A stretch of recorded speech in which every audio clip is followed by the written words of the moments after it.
Hello friends, Sudhakar Kedar వాళ్ళ అమ్మకి పిండ ప్రదానం చేసి వస్తుండగా అప్పుడు జగదాత్రి మామయ్య గారు అని పిలుస్తుంది.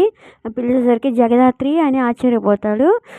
ఏంటి నువ్వేంటి ఇక్కడున్నావమ్మా అని అడిగితే, ఈరోజు మా అత్తయ్య గారు సంవత్సరికం మామయ్య గారు, అందుకే అందరికీ భోజనాలు పెడుతున్నా, మీరు ఏమనుకోకపోతే ప్లీజ్ మీరు కూడా రండి మామయ్య గారు అని అంటే, సరేనమ్మా అంటూ వెళ్తాడు. అక్కడ కేదార్ అందరికీ భోజనాలు వడ్డిస్తూ ఉంటాడు.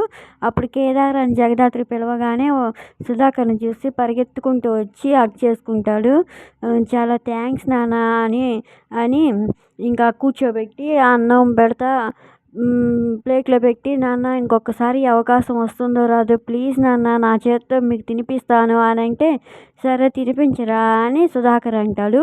ఇంకా తను ముద్ద కలిపి నోట్లో పెట్టబోతుండగా యువరాజు వచ్చి ప్లేట్ విసిరి కొడతాడు. అదంతా అక్కడంతా పడుతుంది. ఇంకా వైజయంతి, కౌశికి అందరూ అలాగే చూస్తూ ఉంటారు. ఇది ఫ్రెండ్స్ ప్రోమో. అయితే మీకు నచ్చితే ప్లీజ్ లైక్ చేయండి, సబ్స్క్రైబ్ చేయండి. Thank you for watching friends.